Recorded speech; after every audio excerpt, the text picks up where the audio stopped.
屏东九如有一个少年人带家己饲的蛇出门去买物件，伫咧半路呢，雄雄互这蛇颠条颔棍，人着无细里跋跋倒来着伤。有民众赶紧报警察，甲人送去病院。也若消防人员赶到位时阵，也随甲这尾大山拖掠起来。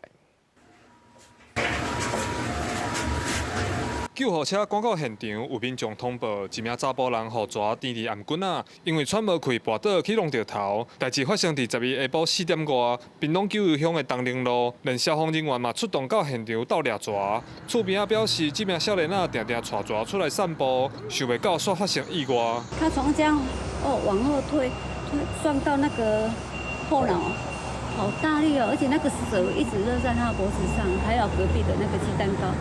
他去把他的那个蛇的尾巴把它拉开，嘿啊，因为他倒下去的时候，真的满脸都是红色。画面看到，迄当时这名姓林的查甫人，甲一尾猛蛇摸伫颔棍仔，要到附近买物件，结果蛇一时失去控制，发生意外。好佳在伊人受伤无介严重，下暗着返去厝休困。伊的亲戚拢无赞成甲蛇饲伫厝内，但是林先生本身就足爱蛇，有饲4、5只。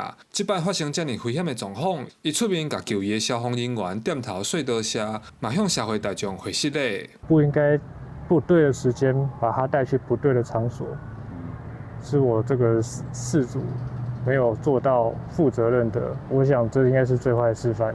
所谓的认知的生理没有那么复杂，没有那么精致，所以他可能没有办法像猫狗在会认识的饲主一样。专家讲，足侪人会饲这种大尾鸟做宠物，但是饲大只会生到4、5公尺遮尔长。 需要有空间，而且蛇认主人的行为无遮尔好，所以提醒民众饲蛇嘛是爱足小心。记者柯永哲，屏东报道。